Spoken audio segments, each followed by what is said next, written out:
Deus nessa terra. Você aí na sua cidade, na sua paróquia, você aí que está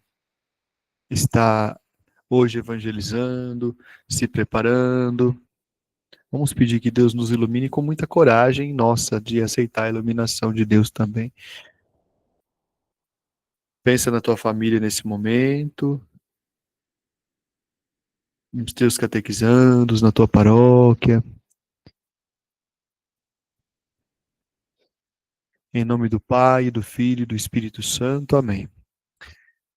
Mãe da Mãe de Jesus, ó Santana, que recebeste de Deus a bênção prometida a todos os povos, abençoai as nossas famílias, fortalecei o laço de amor que as une, dá-lhes a graça de crescerem na fé, no perdão e na oração. Livrai-nos, ó gloriosa Santana, de todos os males, guiai os nossos passos para percorrermos os caminhos do Senhor e vivermos as lições do Evangelho que Ele nos ensina. A vós, Senhora, confiamos a nossa grande família que está em nossa arquidiocese de Botucatu. Ajudai-nos a caminhar unidos, porque somos todos irmãos.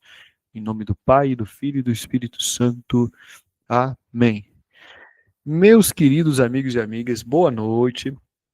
Deixa eu pedir uma ajuda para vocês.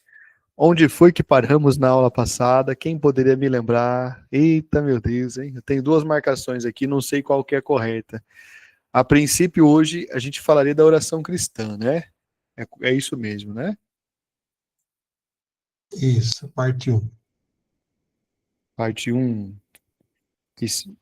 A vida em Cristo, já tratamos da vida em Cristo, então? Acho que Não. já, né? Não? Semana passada nós falamos sobre os sacramentos a serviço da comunhão. Ah, tá. Então, de fato, minha gente, então, José Mário, é a vida em Cristo hoje, né? Correto? É isso mesmo? A vida em Cristo. Pronto, a vida em Cristo. Então, gente, vamos lá. Primeiramente, parabéns a vocês que estão corajosos aqui, estudando, e espero que depois também vocês continuem lendo, né? Aí, muito necessário. A vida em Cristo é a terceira parte do catecismo, é uma parte curtinha. A primeira parte do catecismo é bem maior, a segunda é grande também. Essa terceira não é tão grande, mas é essencial para a gente entender do que ela fala. A vida em Cristo vai tratar da nossa grande vocação de estarmos no mundo, que é realizar aqui os projetos de Deus. Eu e você somos projetos de Deus. Você pode anotar bem assim, eu sou um projeto de Deus, não um rascunho. Essa primeira parte, então, tem a ver com o que significa a sua presença aqui. Sua presença não é por acaso. Uma pessoa muito triste é uma pessoa que não encontra o sentido na vida. Essa pessoa é triste porque ela tem a impressão de que ela não tem uma destinação. Por isso que essa parte tem que ser bem entendida, porque quem evangeliza precisa ajudar as pessoas a encontrarem o sentido, a encontrar o motivo pelo qual nós existimos aqui. O catecismo, nessa parte, vai tratar, então, de temas muito interessantes, como a nossa vida radical. Radical, a palavra radical quer dizer aquilo que vai nas raízes. Uma vida radical, que tem as raízes lá no coração de Deus. Uma vida segundo o Espírito Santo, que é uma vida heróica, uma vida audaciosa. Vida no Espírito Santo é vida audaciosa. Também vai depender qual que é o teu nível de audácia. Para alguns de nós, já é uma grande audácia a gente sair da nossa casa para dar catequese. Para outros de nós, pode ser que a audácia seja diferente disso. Então, qual que é a tua audácia, né? A gente não, todas são importantes. Não vai achar que a tua é menos importante, não. Todas são importantes. A gente vai ver aqui nesse capítulo, nessa parte, o que é a teologia da graça de Deus, que te alcança mesmo sem você merecer. Deus não precisa de você pedindo no pé dele, tá? Como uma criança pequenininha. Deus te alcança onde você está na tua vida, por um motivo muito verdadeiro. Deus olha para você e vê toda a beleza e toda a bondade que você tem. Aí você, quando escuta isso, você está pensando assim, você quer se candidatar a prefeito de Botucatu? Até quero, mas não é agora, por enquanto. Quando eu falo que você é repleto da graça, da bondade, da beleza, é porque isso é um princípio da nossa teologia. Diz lá em Gênesis que Deus nos criou a sua imagem e semelhança. É por isso que Deus olha para você com toda a riqueza que talvez você e eu nem percebamos. Há aqui uma catequese sobre o pecado. Lembra o que eu falei na aula passada, falando dos sacramentos de cura, que a gente ia falar do pecado? Será aqui sobre as virtudes também. Enfim, vamos começar então. Primeiro ponto que vale a pena a gente refletir, que está ao redor do número 1699, é o ponto da chamada dignidade do ser humano, dignidade da pessoa humana. A nossa dignidade vem exatamente daquilo que eu acabei de dizer. Nós somos imagem de Deus e por isso, imagem de Deus não é porque Deus tenha nariz, boca, dois pés, não é isso não. Imagem de Deus é porque você e eu temos a capacidade de amar, capacidade de pensar e a capacidade de escolher. Nesses três requisitos estão pontos de semelhança com Deus. Deus ama, Deus conhece, Deus entende, Deus escolhe. Por isso que nós somos semelhantes a Ele nesses elementos. Então, quando se fala, por exemplo, das virtudes da alma, coisas como inteligência, vontade, liberdade, tudo isso são sinais próprios de Deus, meus queridos. A grande luta aqui, que existe essa grande luta, não podemos negligenciar, mas também você não pode transformá-la em neurose. Há uma grande luta aqui no nível da consciência, que é a luta contra as inclinações malignas. Essa luta tem dois pontos, dois adversários. O primeiro adversário maior é a mim mesmo, eu mesmo, o meu adversário. Eu tenho uma incrível capacidade, um incrível desejo, vontade de fazer as coisas erradas, coisas que eu não deveria fazer, respostas que eu não deveria dar. Eu tenho uma grande facilidade para resolver isso, facinho. Agora, já quando é um outro assunto mais nobre, mais belo, aí eu tenho preguiça, má vontade, deixa para amanhã. Isso aqui é o primeiro obstáculo na luta espiritual, a minha disciplina. Dominando o corpo, eu domino as vontades do espírito. Pode parecer que não, mas é assim que funciona, né? Padre Paulo Ricardo tem uma palestra muito boa sobre isso, quando ele fala da filáusia e da gastrimargia. Todo mundo deve ter ouvido já essa palestra, né? É muito verdadeiro aquilo que ele fala. É de uma outra fase dele, quando ele falava mais de qualidades e virtudes, e eu nunca me esqueci. Mas por que estou dizendo isso? O primeiro grande campo de luta é a luta interior, que você vai dar para o teu espírito aquilo que você consegue primeiro colocar no teu corpo, disciplina. A segunda luta é importante também, mas ela é exatamente secundária. É a luta contra os poderes espirituais. Essa luta existe, mas é no nível da inteligência, do intelecto. Os espíritos malignos inspiram más ideias e maus comportamentos. Eles têm uma predileção claramente por ideias que sejam comuns e toscas. Então eles espalham essas ideias no meio do povo. O povo adora, ama, idolatra tudo isso. E eles também inspiram, ao mesmo tempo, de forma muito privilegiada, pessoas em poder de causar destruição. Enfim, é assim que acontece por aí. Se você quiser se aprofundar nessa catequese dos poderes espirituais, existe um livro muito bom que tá até aqui nessa estante atrás aqui, que eu sempre falo desse livro, História do Mundo dos Anjos, do padre José Antônio Fortea. Tem coisa que eu não devo falar, né? Então eu não vou falar, deixa para lá. Mas eu vou falar o seguinte: esse padre que eu acabei de citar o nome, esse é muito bom, tá?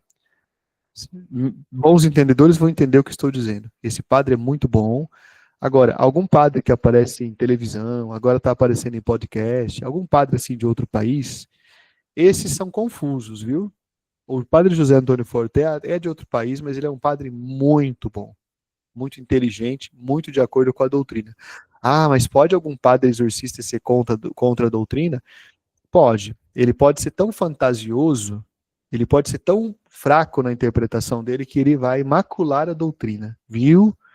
Macular a doutrina é Exemplo, você lê aquela parte de Mateus onde Jesus diz, eu sou a porta. Aí, como é que eu maculo esse pedaço? Eu vou falar, não, Jesus é uma porta, ele é uma pessoa porta. Não é que não vou querer entender que Jesus está dizendo que devemos passar por ele. Não, Jesus está ali, ó. Eu sou a porta, então ele quer dizer que a porta é Jesus. Não é isso. Então, há pessoas na internet, até padres, que não entendem do que estão falando, sim. Com isso, eu não quero causar polêmica, não, tá? Pode contar pro teu padre que eu falei isso, que existe algum exorcista maluco por aí, teu padre vai concordar comigo. Pode contar para ele. Agora, o que eu citei para você é um padre muito sério. Vou repetir o nome dele. Padre José Antônio Fortea. Por que está insistindo nessa questão? Estou insistindo, meus queridos, porque o catecismo abre possibilidades de você pensar bastante coisas. Agora, deixa eu fazer uma consulta para vocês aqui. Tem uma mãozinha aqui, não tem essa mãozinha aqui, ó? Essa aqui que eu levantei? Tem, não tem? Levanta essa mãozinha aí. Quem conseguiu ler alguma parte dessas que a gente está estudando hoje aqui, sem medo de ser feliz. José Mário, fecha os olhos. Isso. Vamos, gente, levanta a mãozinha que José Mário está de olhos fechados. Bora. Quem estudou um pedacinho, olha lá. Ih, tá chorando já. Ninguém levantou a mão, hein? Eita, meu Deus. Olha, vocês têm que ter um pouquinho de vergonha. Bril. Sabe bril? Sabe o que é bril? Vergonha na carinha lindinha de vocês? Posso falar assim com carinho, né? Aí, Regiane, o povo aqui vai criticar os políticos, sabe? Ah, e os vereadores isso, o presidente aquilo. Não, mas vocês estão igual, não estão fazendo o seu papel? Tá certo assim, Andréia? O que você acha desse pessoal que não lê? Não pode, né? Tá bom? Tem que ler, viu, pessoal? Eu acho que eu nunca falei isso para vocês, estou falando a primeira vez que tem que ler o catecismo. Tá bom, então não vou contar mais de espíritos malignos, não, deixo para vocês lerem aqui, né? Agora, quem não lê, eu vou jogar uma praga em você depois eu jogo. Agora que falei disso, dessa questão da inclinação para o mal, existe uma inclinação para o mal. Isso, Antônio, mas coragem, viu, irmão? Força aí. Nem que lê um pedacinho, viu? Catequista que lê um pedacinho do catecismo se coloca 30% acima do resto. Agora vem cá, falei da inclinação para o mal, que tem 2 pontos. Tem um ponto da minha liberdade e tem um ponto da influência maligna. Então, o catequista que não lê o catecismo está sob efeito aí da influência maligna. Ou o espírito maligno vai ter mais facilidade de soprar numa cabeça de vento, que nem essa, uma cabeçona bonita de vento dessa, na hora o espírito maligno quer soprar. Só que tem mais um ponto aqui nessa teologia da nossa consciência de mundo, que é o ponto da nossa inclinação à santidade. O nome que o catecismo usa é um nome interessante que não é mais usado na língua portuguesa. É pouco usado, pelo menos. Bem-aventurança. A expressão aventurança, a gente não usa muito no dia a dia. Você usa essa expressão, aventurança, ou bem-aventurado? Não, né? Essa expressão pode ser traduzida por outra mais próxima de nós, que é a vocação à beatitude. Eu sei, a gente também não usa, mas a palavra beatitude indica exatamente o que eu quero dizer agora. Beatitude. O que é a inclinação à beatitude? Ela engloba ao mesmo tempo santidade. Santidade, no seu caso, quer dizer que você estuda o catecismo, tá? É testemunho santidade. Se você só é uma catequista, um catequista rasinho, que não vai estudar, você não está dando testemunho, então você não está em santidade. Para nós, santidade é isso, viu? É igual eu vou ter que exigir de um padre que seja um bom padre, senão ele não está em santidade, verdade. O meu padre fica indo no boteco, tomando todas as cachaças, chega atrasado na missa, não prepara a homilia.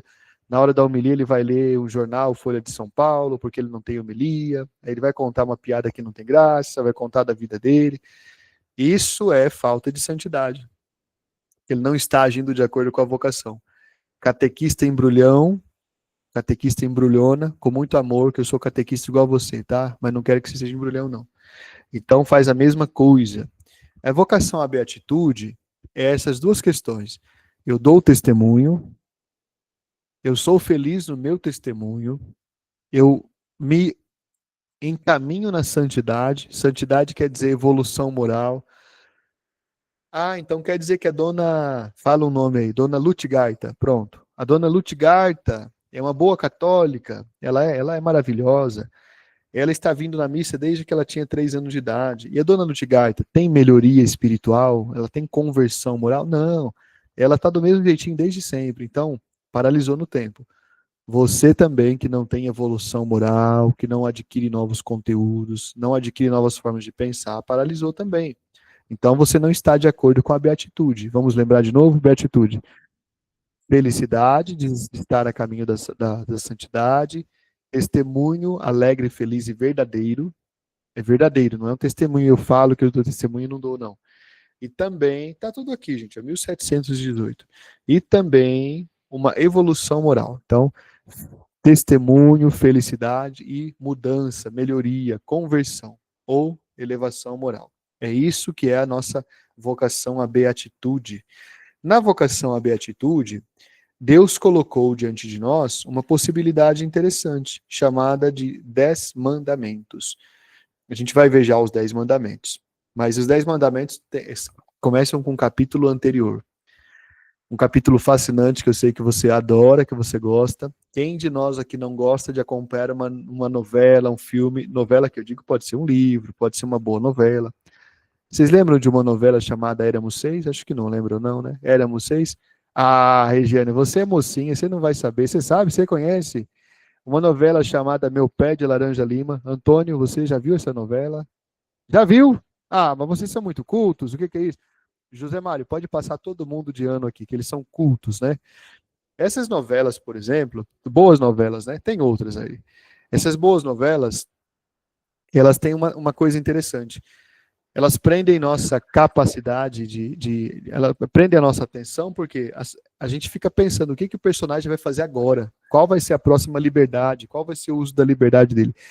É porque, na verdade, te fascina e me fascina conhecer como é que as pessoas usam o seu livre-arbítrio. Então, que interessante. Ali no artigo 3, no número 1730, parte importante de entender quem é você no mundo, você entendeu que essa conversa aqui é sobre sua pessoa, né? Que tem que estar no estado de beatitude, tem que dar um testemunho e tudo mais. Parte disso aqui é a liberdade que você tem, o livre-arbítrio. Vamos fazer uma distinção e eu vou perguntar na prova. Liberdade e livre-arbítrio são parecidos, mas não são a mesma coisa. O que é a liberdade? A liberdade é a minha capacidade de agir, tá? Eu vou e volto. Eu vou a Botucatu e passo em São Manuel e volto aqui. Isso é liberdade. Mas livre-arbítrio é quando eu decido isso na minha cabeça, dentro da minha cabeça. Então vamos imaginar que um delegado me prenda. No meu caso, vai me prender por excesso de boniteza. É um perigo. Vocês aí também que são bonitonas, bonitões, cuidado, viu? É sério aí, viu? Viu, Alda Luba? Cuidado se sair na rua, a polícia prender você por excesso de fofura. Não pode, né? Então, se alguém te prende, pode tirar a tua liberdade, mas não tira o livre-arbítrio, porque dentro da cadeia, amarrado, na corrente, não sei como é que é a cadeia aí, aqui em São Paulo eles põem umas correntes no povo, amarram o pescoço na corrente, aqui é assim. Aí pode prender a liberdade, mas não tem como alcançar o livre-arbítrio, porque ele está dentro de nós, na nossa essência.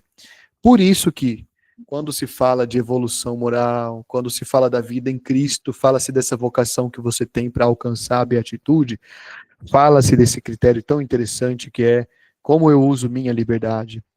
E frases verdadeiras que a gente vê por aí nos ensinam muito.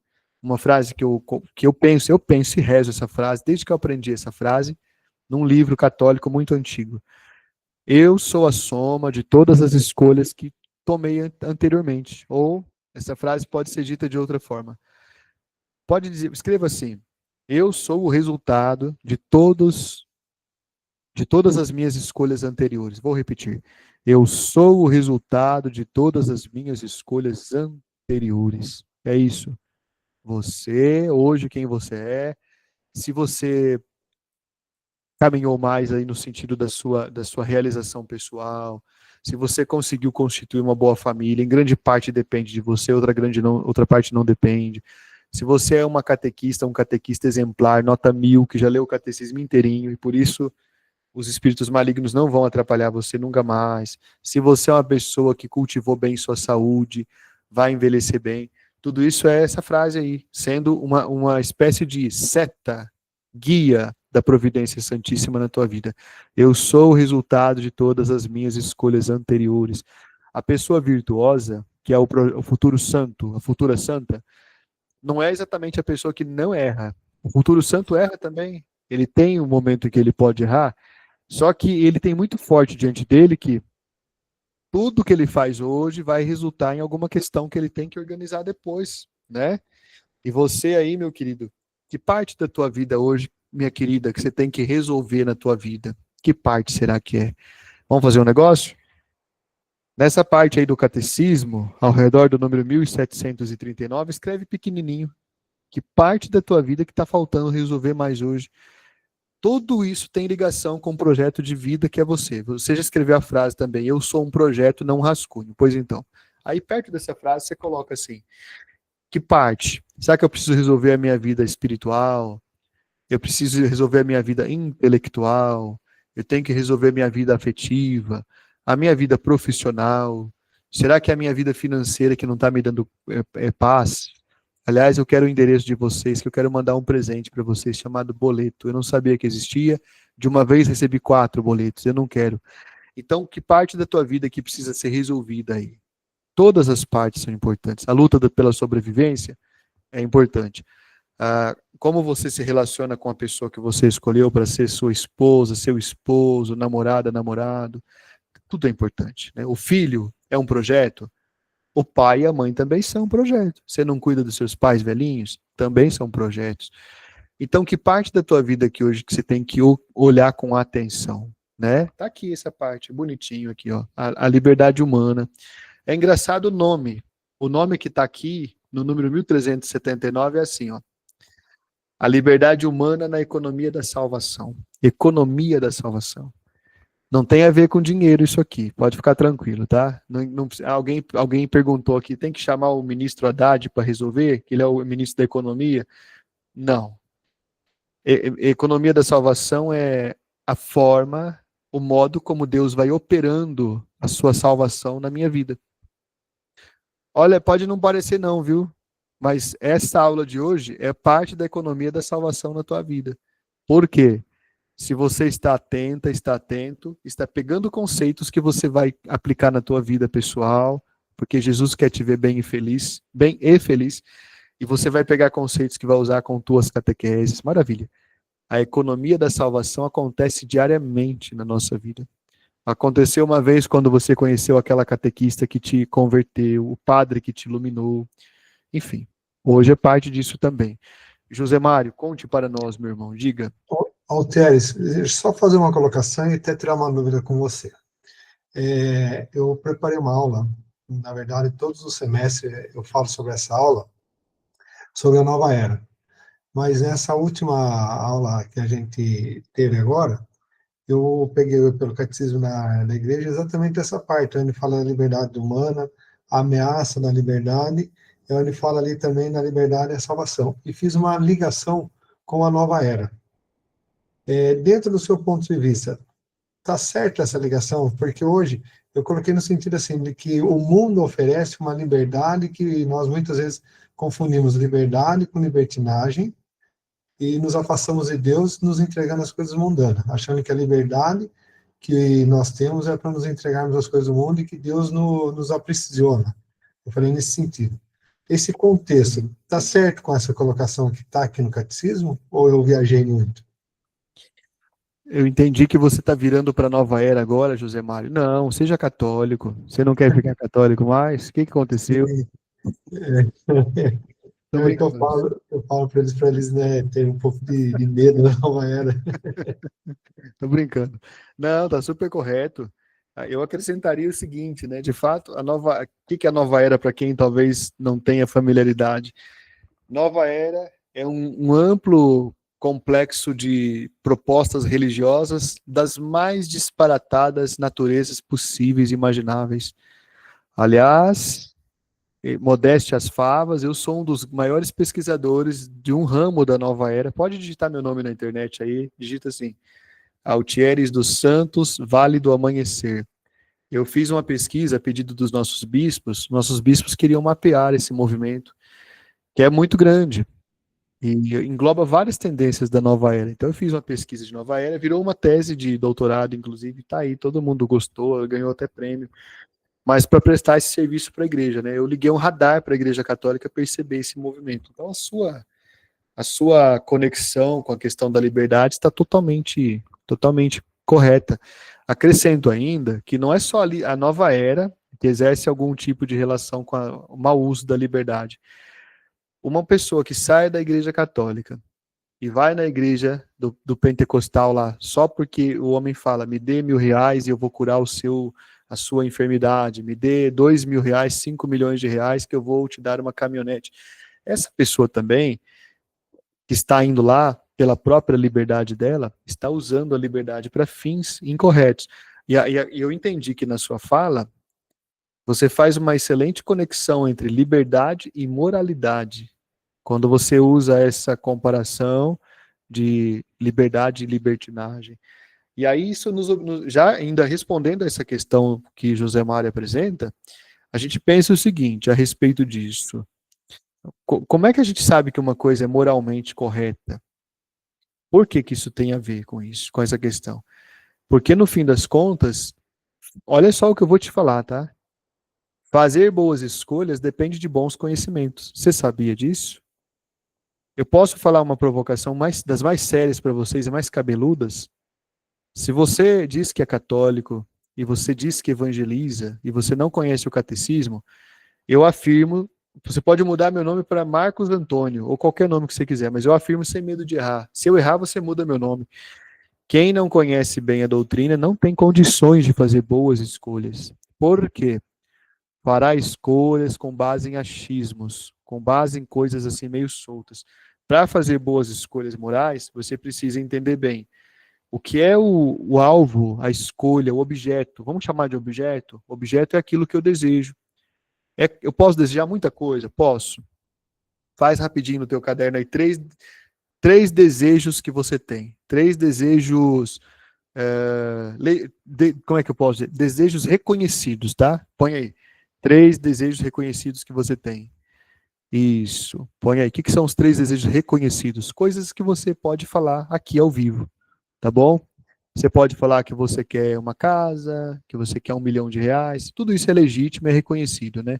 Aliás, eu estou querendo R$ 1 milhão também. Então, esse é um desejo reconhecido. Agora, faz uma lista pequenininha, esse aí ninguém pode ver, só você. 3 desejos secretos. Complicou, né? Sabe por quê? Você tem os desejos secretos. Será que você sabe quais são eles? Ou você ousaria colocar nessa folha? Só a gente já em processo de pensar na santidade sabe quais são os desejos secretos que a pessoa tem, que eu próprio tenho. O iludido pensa assim, não, pelo amor de Deus, não vou pensar nisso não, isso não me pertence, mas deseja, continua cultivando secretamente. Ele até esquece que ele tem, até que ele cai em tentação. O iludido faz isso, o iluminado não. O iluminado olha para a sua área de sombra interior, no processo de santificação, e ele se surpreende, ele pensa, meu Deus, olha eu com esse desejo aqui de ter isso que não é correto, entendeu? Então, o primeiro ponto da moralidade é o objeto do que você deseja. O que é que você deseja hoje? Você colocou 3 coisas que você pode reconhecer e 3 coisas que são secretas. Vamos lá. Outra questão que ajuda na moralidade é qual é a finalidade da sua escolha, do seu desejo. Tem uma finalidade boa? A intenção. A intenção é boa? Então, por exemplo, eu desejo me casar com a Britney Spears, porque eu descobri que ela me segue no Instagram. Vocês sabiam disso, pessoal? Você sabia, Regiane? Britney Spears me segue. Sabe quem é? É uma cantora, né? Acho que ela já cantou aí, já botou catu já. Aí descobri que ela me segue e falei, nossa, que boa esposa seria. Bom, é um objeto legítimo? Sim, porque preciso me casar e achei que ela é uma boa esposa. A minha intenção? A minha intenção é que ela me ajude a fazer as malas, lave minha roupa para eu ir na missão, né, e tudo mais. Tudo bem. A intenção está correta também. E me sustente, porque não, aí também já não é correto, né? Já pensou, José Mário? O camarada quer casar para o esposo sustentar ele? O que é isso? Aí mais um elemento que são as circunstâncias. O que são as circunstâncias? Como eu consigo isso? Eu posso iludir a Britney Spears falando assim, Eu sou um poderoso fazendeiro lá de Botucatu. Case comigo que vai ser a melhor coisa para você. A circunstância é que é um engano. Coitada dela se ela casar, né?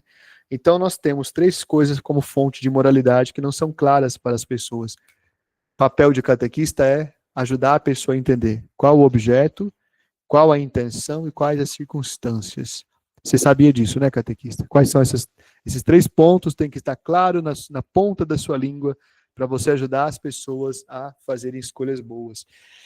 Bom, isso tudo aqui tem a ver com a questão da moralidade dos atos humanos.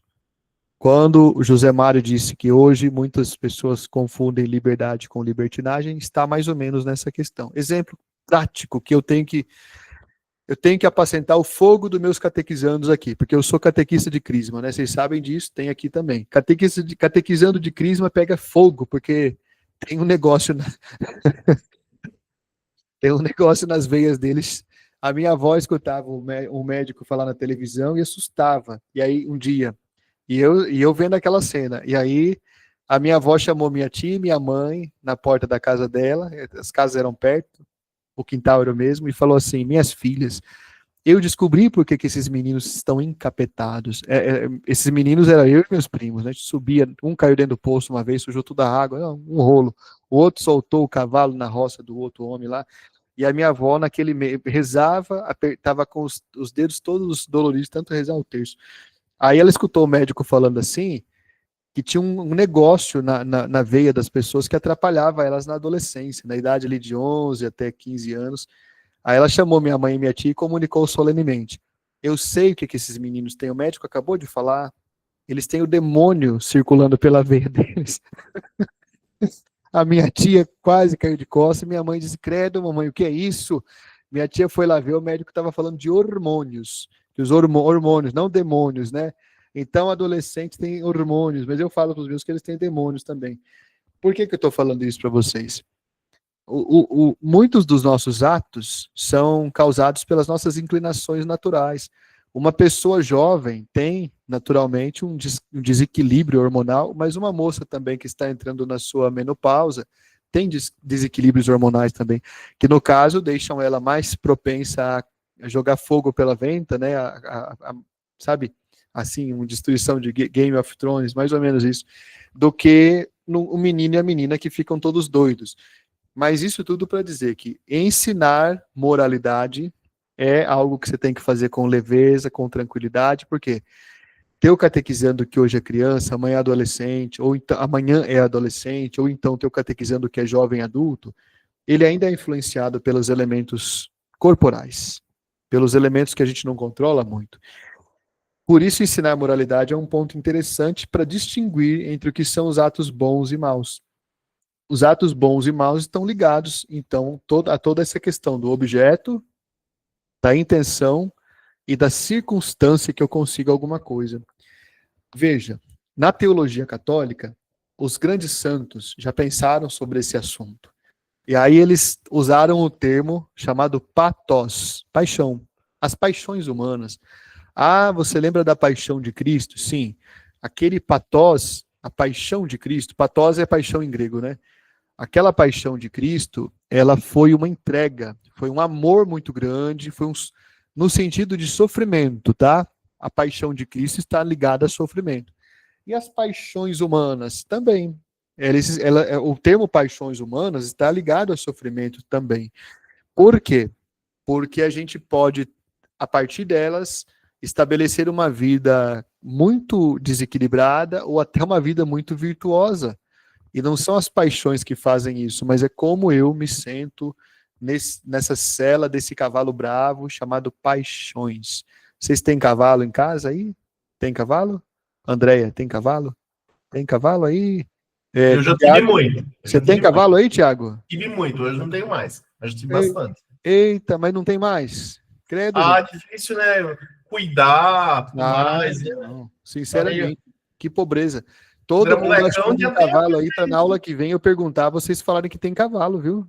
Não é não, Antônio? Se perguntar, tem cachorro? Vai falar que não tem. Tem gato? Vão falar que não tem. Então, tá bom. Mas eu tô falando assim, eu usei a imagem do cavalo, entenda bem. Não é à toa que eu faço as brincadeiras. Acho que vocês entendem quando eu faço uma brincadeira, está conectada com o exemplo, né? Santo Antão tem um texto dele pequenininho falando dessa questão das paixões que são um cavalo bravo.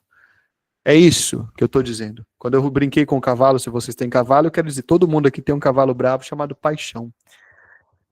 A paixão não é só, ela na verdade ela não é nem externa. Você pode chamar a tua esposa de paixão, teu esposo de paixão. Cada vez que você chamar, ele vai te dar R$ 200. Tira e queda, isso é uma simpatia infalível que eu aprendi com o padre. Mas a paixão mesmo real que vocês estão hoje cavalgando está interna. São as inclinações que vocês têm. Algumas paixões não são nem boas nem más. Por quê? Veja bem, vou dar um exemplo para vocês. Eu sou hétero e eu gosto de mulheres. Isso é uma paixão natural, tá? Isso é normal.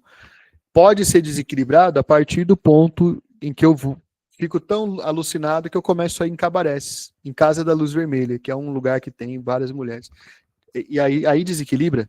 Mas se eu uso minha paixão natural para me casar com Britney Spears, eu estou fazendo a coisa correta. Entenderam? Esse cavalo, então, eu posso dar uma cela diferente para ele, mas as paixões em si não são nem boas nem más. Elas podem ter uma direção que eu dou a elas, que eu coloco a minha intenção, a minha moralidade, a minha circunstância ali. Ah, mas que assunto é esse? Esse assunto, o nome oficial desse assunto é Temas de Consciência Moral. É aqui que eu desafio de novo você, meu querido, você que quer ser uma catequista que marca a geração que Deus te deu, você que quer ser um catequista que vai ser inesquecível por todos os anos seguintes. O estudo da consciência moral é super interessante porque, no fim das contas, estamos falando da nossa própria natureza. Agora, que belas páginas tenho que reconhecer. São essas páginas a respeito disso. Eu vou ler um pedacinho para vocês do número 1778, que diz assim: a consciência moral é um julgamento da razão, pelo qual a pessoa humana reconhece a qualidade moral de um ato concreto que vai planejar, que está a ponto de executar ou que já praticou. Fantástico, não é? A consciência moral acaba sendo, então, o nosso mais profundo juiz, porque é a instância que me ajuda a pensar o que é correto e o que não é correto que eu fiz. Até um bandido muito criminoso, que ele gosta de ser bandido, tem bandido assim, até ele tem consciência moral. A consciência moral dele sabe que ele fez errado. Ele fala que ele fez errado também, ele não nega ou não nega, tanto faz, mas a consciência moral não deixa ele ocultar nada dela mesma. Ele sabe, então, ali é uma realidade que ele não consegue se ignorar. Por que a formação da consciência é um ponto necessário? Porque, primeiro, é uma tarefa para toda a vida. Não se torna consciente só porque você fala que é consciente, não se torna uma pessoa ética só porque se fala. É como dizem as nossas avós, acreditar em Jesus, até o diabo acredita, porque ele estava batendo um papo sadio com Jesus lá no deserto, você sabe disso, até o diabo acredita. É aquele tipo de católico que acha que tudo de lindo que ele está fazendo hoje, nem é tão lindo assim, né? É só o básico, é suficiente. É um catoliquinho que até acorda de madrugada para cochilar com o terço na mão, tá glorioso, tá bom, continue, pelo amor de Deus, eu prefiro você com o terço na mão do que você lá no botequim, então terço na mão para você. É um catoliquinho que ele fala assim, e agora eu sou catequista, que bonitinho, mas eu não sou capaz de fazer a leitura de um texto da igreja, e tantas vezes foi pedido, né, pelos documentos. Então faz o niveladinho por baixo, assim, o mais rasinho, esse vangloria. Eu fui numa missa esse fim de semana e fiquei vendo lá no presbitério os ministros da Eucaristia e da palavra, papagaiando feio, coisa mais feia. É gente que não devia estar lá, mas eles estão lá porque eles não tiveram boa formação da consciência. Eles não sabem que não é o lugar de papagaiar, nem de galinhar, é o lugar de servir a Jesus ali. A formação da consciência, então, leva a vida toda, é algo que nos desafia. Primeiro, quem desconhece a formação da consciência não dá nenhum passo em direção a ela porque tem medo. Quem, porém, dá o primeiro passo, se fascina. E aí começa uma caminhada inevitável rumo à santidade. Porque você está escolhendo segundo a consciência. Agora, no processo de formação da consciência, existe um perigo, um risco chamado risco do juízo equivocado, do juízo errôneo. O que é o risco do juízo errôneo? É quando você, até bem intencionado, tá? Não estou falando de um inimigo assim perigoso lá, adversário medonho, não é não. É de você mesmo que eu estou falando. Você até mesmo bem intencionadamente pode cometer erros porque você não tem todos os elementos que podem te ajudar no discernimento. Então, quem desconhece as coisas não consegue entender. Sabe o que São Jerônimo falou? Deixa eu ver se foi ele que falou isso aqui. Deixa eu ver se foi ele que disse isso aqui que eu vou ler para você. Não, não foi, mas ele falou uma coisa parecida. Lá no número 1792, o catecismo fala assim. Ele fala da origem de uma má conduta moral. A ignorância de Cristo e de seu evangelho, os maus exemplos dos outros, o servilismo às paixões, a pretensão de uma mal entendida autonomia da consciência. Mal entendida autonomia da consciência é você achar que pode evangelizar sem saber o básico. Eu não quero que você pare de evangelizar, eu quero que você pare de ficar no celular e leia o catecismo. Eu nunca te falei isso, é a primeira vez que estou dizendo. Então, tenha um jeitinho aí de parar com coisas como que está escrito ali, servilismo às paixões. Para com isso. Eu sei que muitos aqui estão vendo novela do Pantanal. Para de ver a novela do Pantanal e vai estudar o catecismo, tá bom? Muito importante. Depois você vê a Juma Marruá. Mas continua comigo a leitura. Juma Marruá é uma fã que eu tenho, que vocês têm que ver. É uma moça bonitona, ela vira onça e tudo. Você tem que ver que gracinha. Vamos lá. A ignorância de Cristo e de seu evangelho, os maus exemplos de outros, o servilismo às paixões, a pretensão de uma má entendida autonomia da consciência, a recusa da autoridade da igreja e de seus ensinamentos, a falta de conversão, que é quando você teima comigo e não me obedece, é isso mesmo, ou de caridade, podem estar na origem dos desvios do julgamento da conduta moral. Então tem muita coisa aqui. Você quer ver um exemplo? Como que a coisa é complexa? A formação da tua personalidade ocorreu em muitas camadas. Você concorda comigo, né? Muitas camadas. A formação da nossa personalidade passa, por exemplo, por uma questão que a gente chama de 5 feridas emocionais que nos marcam profundamente, que são as feridas da humilhação, rejeição, traição, abandono e a ferida, tá faltando uma aqui, né? A ferida da rejeição. Pronto. Essas 5 feridas vão acontecendo durante o processo do teu amadurecimento, que vai do início da infância até o início da idade adulta, e marcam demais a cada um de nós.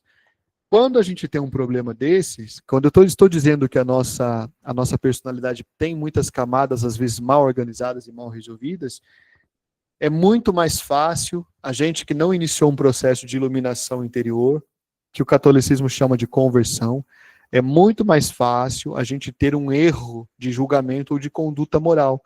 Porque, vou dar um exemplo disso. Eu tive um catequizando chamado Carlinhos. Fecha os ouvidos de todo mundo que eu vou falar o que eu acho que o Carlinhos era. O Carlinhos era um capeta do menino. Eita, menino desgramado, ele era desgramado demais. Esse menino, olha, um trem. Não posso falar trem também, né? Eu tô bloqueado aqui. Tá bem. Esse menino tinha um problema comigo. Ele não podia me ver, ele começava a sassaricar, atrapalhava o encontro inteiro. Bom, lá no fim da crisma, 3 anos depois, eu fui descobrir que o coitadinho do Carlinhos projetava em mim uma imagem do pai dele. É, isso mesmo, eu não sabia disso. Mas como o pai tinha abandonado a mãe, e alguma coisa, só por ser uma figura masculina, ele ligou com o pai, né? Então, não era só comigo o problema. Todo homem que ele visse, ele tinha que causar algum tipo de desavença. Então, nesse caso, eu vou deixar vocês falarem no fim, né? Aí a gente pode completar o raciocínio melhor para vocês. Aí, quando você tem um catequizando assim, desintegrado, vamos chamar assim, desintegrado, é melhor do que chamar trem, né? Não é elegante falar trem, que nem vocês estão falando que o catequizando é trem, não fala assim, não.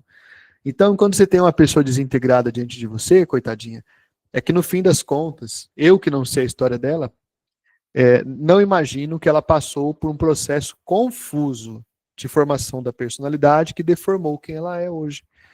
E aí, isso vai levar a pessoa a ter uma conduta moral que não é a desejável.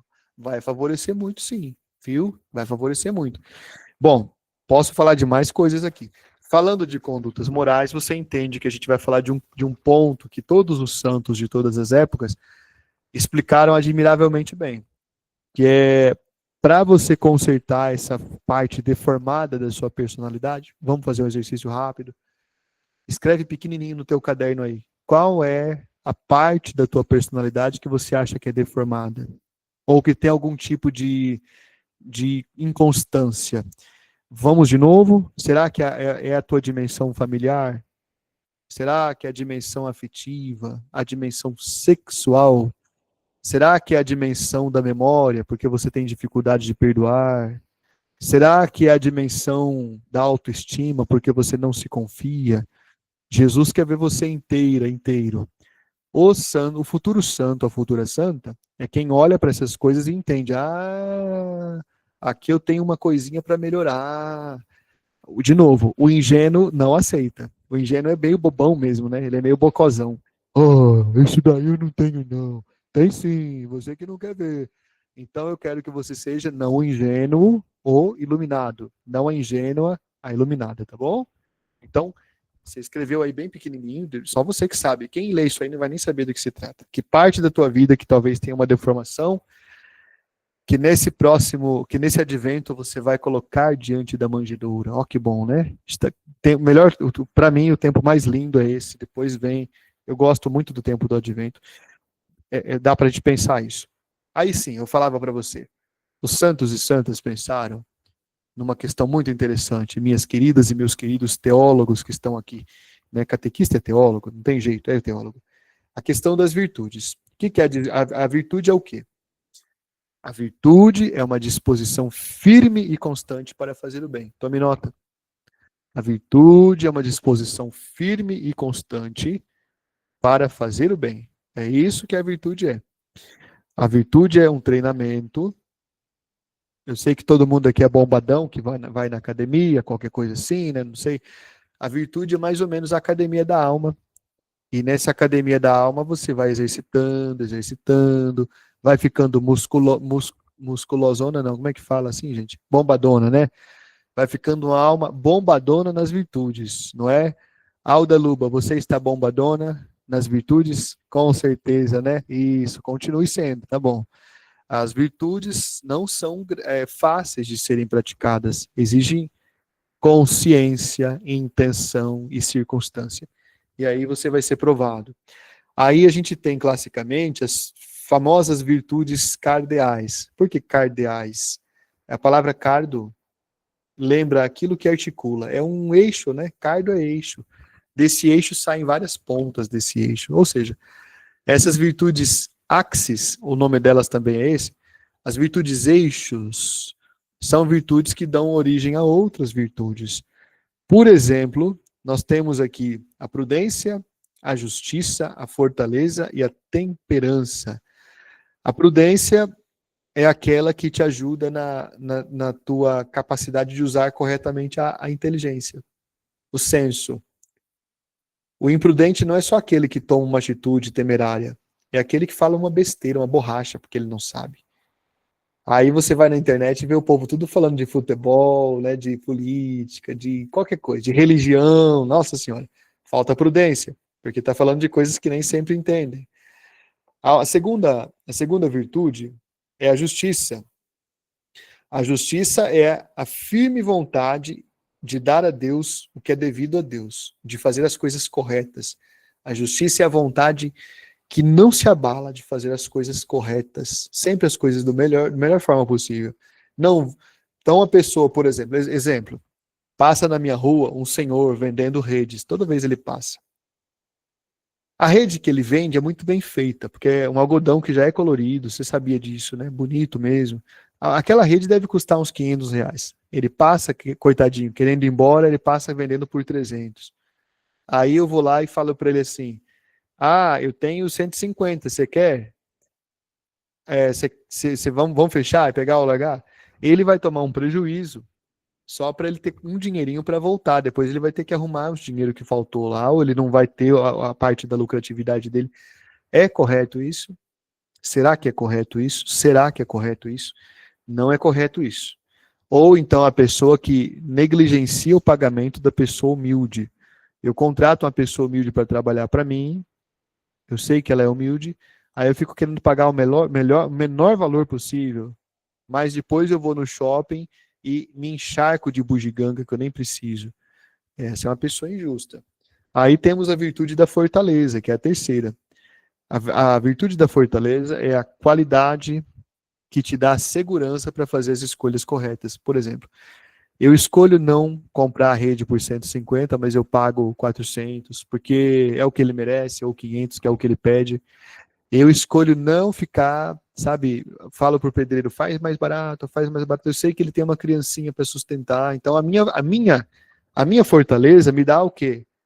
Vergonha na cara. Ela me dá vergonha na cara, é isso que ela me dá, bem isso mesmo. A quarta virtude é a temperança, tem a ver com moderação dos prazeres e bom uso dos bens que você tem. Isso aqui é a temperança. A temperança, por exemplo, se aplica inclusive na forma como você expõe sua beleza, na forma como você dá uma opinião para uma pessoa menos esclarecida. Então você não pode só pegar assim e xingar o político que você não gosta pro teu filho. Teu filho é menos esclarecido. Não basta você pintar um quadro político assim do bom e do mal. Você não está sendo o quê? Uma pessoa temperada. Porque provavelmente tem pontos ali que devem ser observados também. Então a virtude da temperança deveria impedir que você fizesse opiniões, ou posturas, ou atitudes que não são exatamente tão equilibradas.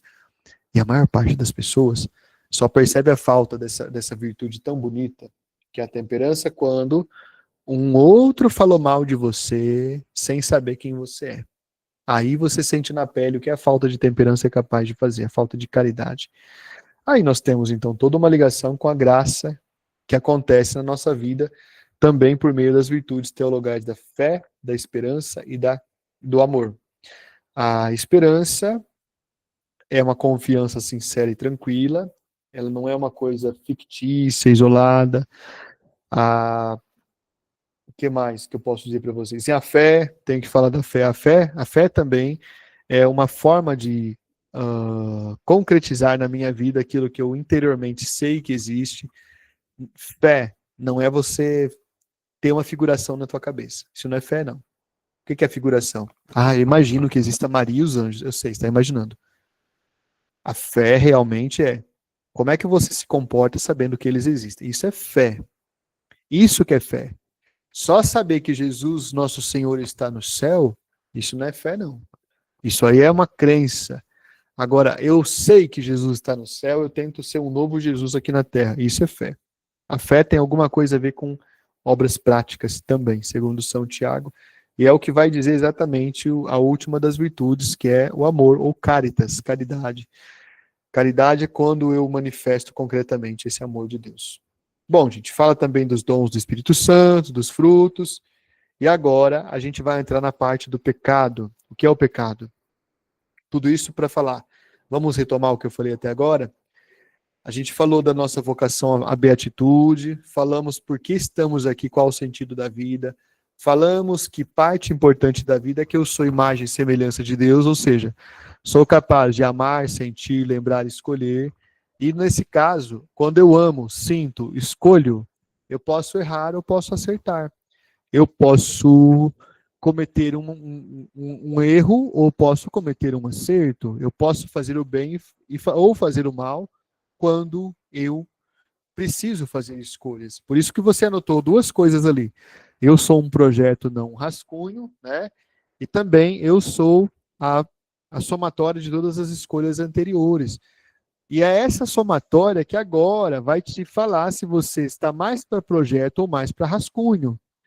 Gente meio paralisada na sua fé, acha que está tudo glorioso, porque ninguém deu um safanão ainda, mas na verdade está ainda se portando como um rascunho, não está se portando como um projeto. Está fixado na sua pior versão possível. Na teologia, existe uma palavra que é a configuração. Hoje a gente usa isso na informática, mas a palavra é da teologia, não é da informática.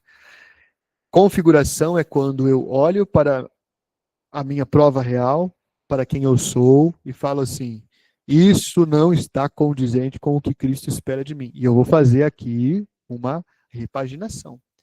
Tem que ter coragem, tem que cortar na própria carne, e é por isso que a gente entra no tema do pecado, que é o tema que está ali a partir do número 1846.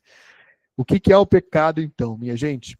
Primeiramente, o pecado é um desequilíbrio que eu causo a mim e aos outros. Isso é pecado, tá? O pecado tem infinitos níveis. Tem infinitos níveis. Eu posso cometer um pecado de vir aqui e falar para vocês, não, meus fofinhos, fica do jeitinho que vocês estão mesmo, não vai ler catecismo, não. Só porque você levantou a mãozinha e falou que é catequista, nossa, você vai falar aquela borracha, aquela mentira, você vai falar, o Espírito Santo realiza a obra em mim. Mentiroso! Mentirosa. São Tomás de Aquino já falou que a natureza não pressupõe a graça. Quem fica procrastinando a própria formação e não lê os textos que é para ler, está pecando contra o Espírito Santo, porque está achando que o Espírito Santo vai operar numa cabeça de vento, que nem a minha. Não vai não, viu, cabeça de vento. Você precisa se preparar com as coisas necessárias para o Espírito Santo operar na tua história, no teu projeto de vida. Sabe o que parece, catequista, assim? Parece aquele camarada que é alcoólatra, mas ele vai falar assim, o Espírito Santo vai me guiar, vai me capacitar, eu vou passar perto do bar, e se o Espírito Santo desejar, eu não tomo cachaça, mas se ele desejar, eu tomo. Mas é claro que ele vai tomar porque ele é viciado. Então, a questão do pecado aqui, meu querido, minha querida, tem muito a ver com a minha consistência como pessoa. Quando eu estou falando que tem gente que se olha mais como um rascunho, um borrão, uns traços mal definidos, porque nunca teve pulso para organizar a própria vida, é disso que eu estou falando. O pecado entra em cabecinhas, em vidas, em coraçõezinhos, meio mal organizadinhos. Na tua casa já teve aquele quarto da bagunça ou não? Na tua casa já teve aquele quarto da bagunça? Na minha casa tem esse quarto aí, viu? Aí funciona assim, meu quarto da bagunça é onde eu também deixo lá minhas roupas de peão, né? Vocês sabem que eu sou peão na vida real, peão de montar em cavalo, né? De domar cavalo, na verdade, para ser mais preciso. Aí eu deixo minhas coisas lá, de vez em quando eu vou numa diocese, o povo me dá uns presentes. Aí eles me dão uns presentes embrulhados no papel vermelho, verde, qualquer cor, assim, né? Aí eu falo assim, eu sou meio sem vergonha nessa parte, eu falo, eu vou abrir com cuidado esse presente aqui, porque a hora que o Zé Mário fizer aniversário, eu vou embrulhar o presente dele, eu não vou precisar comprar um papel de presente, eu já tenho. Aí eu reparei esses dias que eu tô com caixas e caixas de papel de presente lá, e eu nunca vou usar aquilo, eu acho, né? Então, isso é safadeza da minha parte. Mas estou te contando isso porque quarto, né? Quarto da bagunça. Há coraçõezinhos de cristãos que parecem o quarto da bagunça. Vai acumulando um monte de coisas, um monte de tranqueiras. Eu gosto de chamar de duas coisas principais: ruínas e escombros. Ruínas são todas as coisas que me feriram, me marcaram, e eu vou acumulando, porque eu não sei lidar com isso, eu não falo, não rezo, não penso. E os escombros são um monte de outras coisas que eu mesmo deixei entrar na minha vida, na minha mente, no meu coração, na minha prática, na minha disciplina. E agora isso tudo faz com que a minha vida seja uma vida indefinida. Eu tenho dificuldade em estabelecer quatro partes do quadrado da minha vida, onde eu vou fazer acontecer o meu projeto. Então, eu fico sempre oscilando ali, tropeçando nesse quarto escuro, cheio de sujeira e bagunça. Por que eu estou falando dessa questão aqui, meus queridos? Porque eu falei para você que o pecado é um desequilíbrio. O desequilíbrio começa de dentro para fora. Bem pequenininho no caderno aí. Bem pequenininho, com muita coragem, hein? Que eu vou dar visto nisso. Quero ver aí. Quais são 3 desequilíbrios que você tem feito, que você praticamente faz e repete? Você tem coragem de escrever bem pequenininho aí? Depois você risca. Só escreve, depois você risca, tá? Para ninguém saber. Isso é segredo nosso. Quais são os desequilíbrios que você tem feito ultimamente? Põe com coragem aí no seu papelzinho, tá? Põe os desequilíbrios aí. Por exemplo, você que é corintiano, fica zoando o coitado do palmeirense porque não tem mundial. É claro que é desequilíbrio, isso é patologia, né? Você tem que ser internado no hospício. Pois então, tô brincando. Desequilíbrio. Vamos falar sério disso? Não tenho muito como falar com você se você não tem nem noção do que desequilíbrios você tem. E, de novo, eu vou repetir a mesma máxima dos Santos Padres. A pessoa iludida não tem nem ideia ou não quer nem saber. Ela pensa assim, ela pensa aqui, mas ela coloca a mãozinha na frente do olhinho para esquecer. Ah, é melhor nem pensar nisso. Vai que alguém descobre meu desequilíbrio, né? Já pensou? O pecado, então, é um desequilíbrio. Segunda definição de pecado, o pecado é uma transgressão. Bom, gente, agora eu vou ter que fazer o seguinte, ó, eu parei no pecado, né?